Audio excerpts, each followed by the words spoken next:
Hey, what's up, guys? It's Marc Scott. Welcome to another live in the Facebook VOpreneur group. Just want to do a quick broadcast today. Just one quick thing that I wanted to talk to you about, and it has to do with a question that I actually asked in the group earlier today.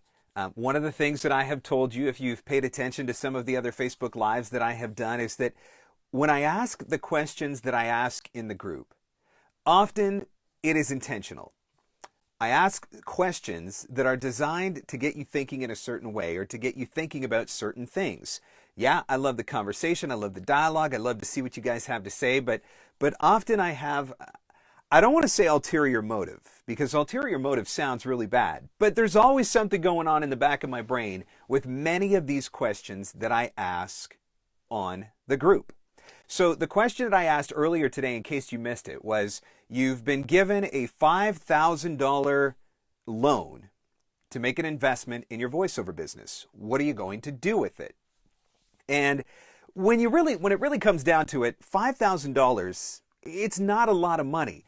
And I don't mean to say that to diminish it, but I mean, $5,000, depending on what you're investing it in, isn't necessarily going to go very far for your voiceover business. But at the same time, $5,000 is a loan that any one of us could probably go out and get tomorrow. It's not like it's an overwhelming number, right? So $5,000 loan for your business is actually probably a lot more attainable than some of you might even think in the first place. So the first reason why I asked the question is just because I wanted to get you thinking about the idea of, hey, a $5,000 infusion, what am I going to do with it? So that was objective number one, because again, totally attainable. I bet that everybody watching this video right now could probably go down to the bank and walk away with $5,000 tomorrow. So you've got it. What are you going to do with it? Just about everybody that commented, and I went through each one of those comments individually, the vast majority of people were talking about things like demos, equipment, and or studio upgrades. A lot of people talked about coaching. And I think all of those things are great. All of those things are important. All of those things are necessary to the success of your business. And so I liked seeing those kinds of responses in the group. One of the things that I would like to encourage you to do is to take it a step further, though. So you get a $5,000 investment in your business, and you're going to invest in coaching. You got to get more specific. And one of the things that I've talked about often in this group is the importance of setting goals. And I actually did an entire session on goal setting at the Wovo MiniCon in Toronto recently, and really got some people told me that I kind of got a little Tony Robbins on them, and that's not exactly what I was trying to do, but I take it as a compliment. But I want you to get really specific about these goals. So who do you want to do your coaching with? Right? Start making a list. Start writing down some names. I'd like to work with this person for this genre, this person for this genre, this person for that genre, right? You're not going to bring that $5,000 into your business unless you have a specific plan on how you are going to use it.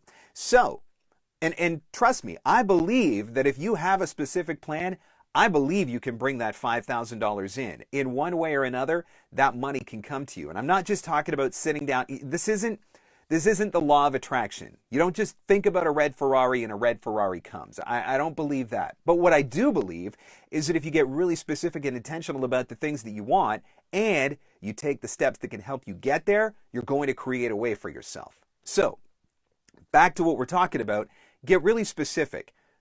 Who are the coaches that you want to work with and the genres that you want to work with them, right? Think about these things. For those of you that said that I want to do studio upgrades, what are the specific studio upgrades that you want to do? Get very, very detailed. For those of you that talked about equipment upgrades, what is it? You want to buy a microphone. Now, I noticed that somebody, I can't remember who it was, but somebody posted that a picture of an MK416, or I believe that's what it was anyway. I love it, right? Get that on a vision board. That's how you're going to stay laser focused and get to those things that you want. I loved the 416 because it spoke to me. After I determined that that was the microphone that I wanted to get, and you can see it right over my shoulder here, once I determined that was the microphone that I wanted to get, I did take a picture of it, and I did put it on a vision board, and I did look at it all the time, and I did remind myself that it was one of the things that I was working for. And I was taking money out of each invoice that came through and putting it into an account to get to that 416. So I want you to get really, really, really laser focused. Who are the coaches? In what genres? What are the studio upgrades? What is the specific equipment, right? If the bank showed up tomorrow and gave you an opportunity to have a $5,000 investment, but they wanted to see exactly where you were going to spend that money, you can't just say, well, I'm going to do some coaching and some demos. You got to sit down and say, I'm going to do this demo with this producer and this demo with this producer. And you show them a line list. Just like you would create that line list for the bank in order to get that business loan, like creating a business plan, you've got to create it for yourself so that you know what you're working for. So that's the first part of what I wanted to talk to you about. The second part actually goes in a slightly different direction. There was one person that gave an answer that I was looking for. And that answer was a virtual assistant. I wanted to see if anybody was going to write down that they would like to take that $5,000 and invest it in a team. So here's the thing. We are voice actors.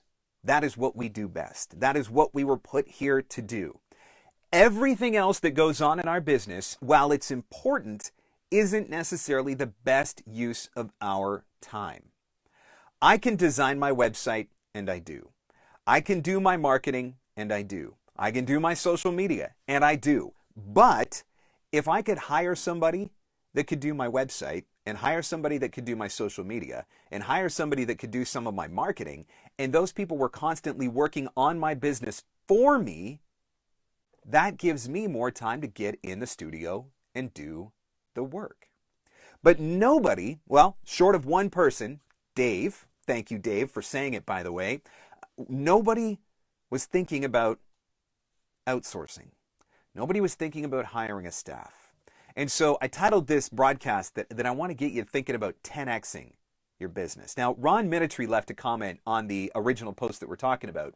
And he said, I didn't think about $5,000. I thought about a $50,000 investment because that makes me push even harder, think even bigger, spread my wings a little bit more. And I loved what Ron said because it is so true.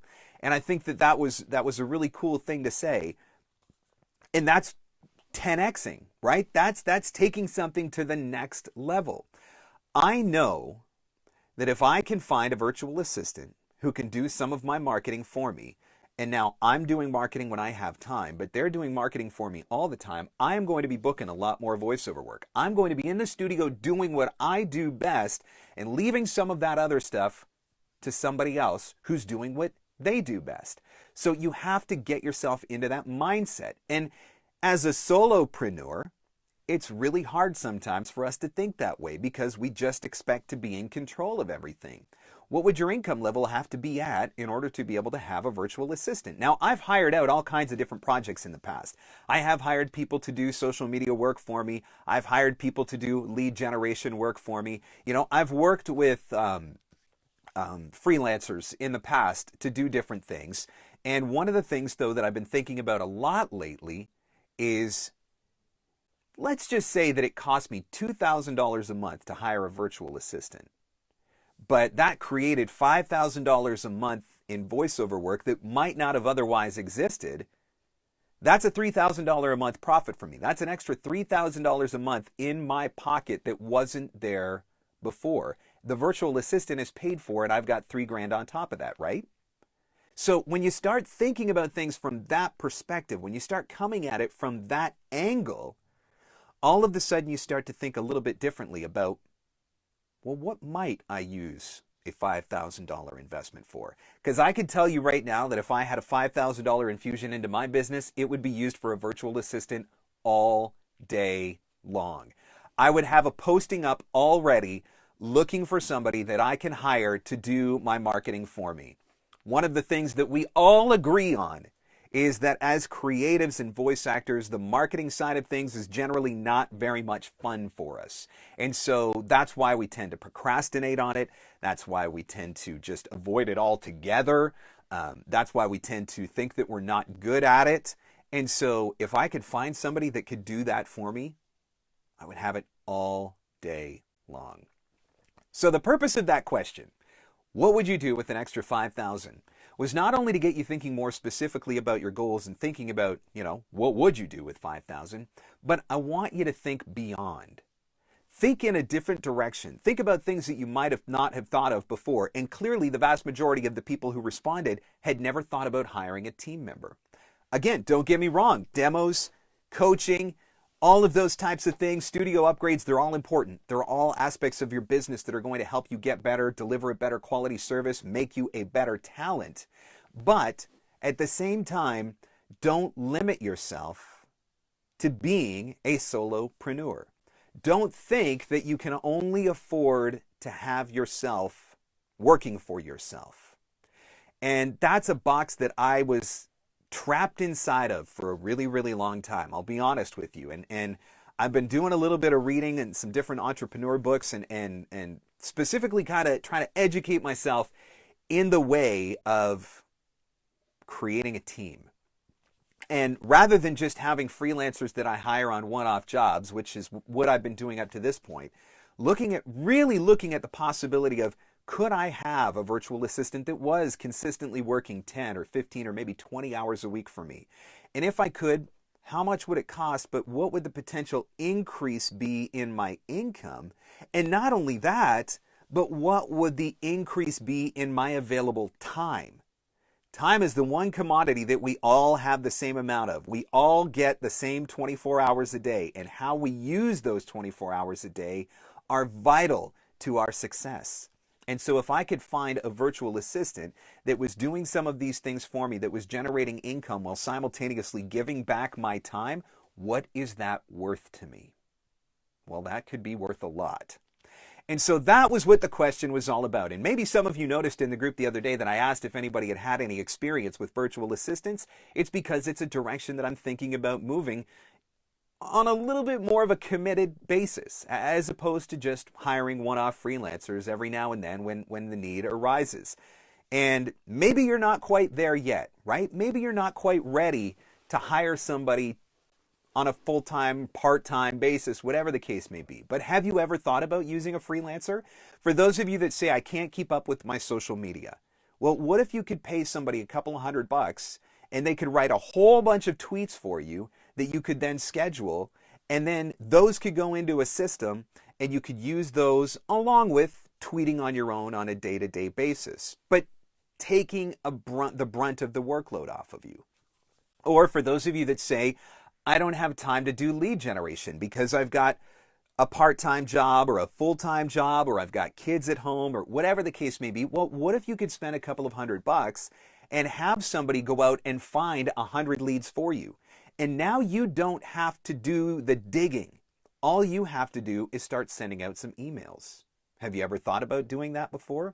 One of the smartest things that I ever did for my business was outsourcing the lead generation, because sometimes that can be very time consuming. And so if I can pay somebody to come up with all of those leads and all I have to do is sit down and send emails now, well, how much is my time worth? Because if it's taking me many hours to do the digging and I can pay somebody less than what my time is worth, then I'm winning, right? So that's why I asked that question today. That's what I wanted to get you guys thinking about. Not just thinking about the traditional coaching or the traditional demo or the studio upgrades, but what other things could you be doing? What other investments could you make in your voiceover business that could help you go to the next level, that could help you to 10x? You've got to have a great studio. Your sound needs to be good. You have to have great demos. They're your number one marketing tool. If you don't have the coaching and the training, yeah, that's going to be a problem, because once you're ready to book, or once you have those leads, you're not going to be able to book them if you can't deliver. So get all of those things in place. But once all of those things are in place, once you've got a studio that sounds good, once you've got demos that are marketable, once you've got training and you know that you're booking, and I know a lot of you that are watching this right now, you have all of those things already. You don't specifically need those upgrades at this point. Maybe your investment would be better spent in another area, like outsourcing and gaining back your time so that you can focus your time and your efforts on doing the things that you should be doing, that you were meant to do. So guys, that's what I wanted to talk to you about. Just a really quick video just to get you thinking in a slightly different direction. And so for those of you that are thinking about something like this, hey, I'm not an expert, but if you do have questions, if you're at a point where you're thinking, yeah, you know what, maybe I would like to hire somebody to do some of these things, I'm happy to talk about what I have done specifically in my business. So feel free to send me an email to mark@markscottvoiceover.com if you've got more questions, and I'm happy to help you as much as I can. Again, I'm not an expert, but I've done a little bit of it, and I've learned a few things along the way. Guys, thanks so much for watching. I love the things. I love to just stretch you and to get you thinking about things, and I love learning from you guys, and that's why everything that happens in this group is so much fun for me. I get so excited about it, and I so enjoy doing it. But now it is 5 o'clock, and my wife is waiting for me to cook dinner, so I got to get upstairs. Thanks so much again for watching, guys. Hope you have a fantastic afternoon.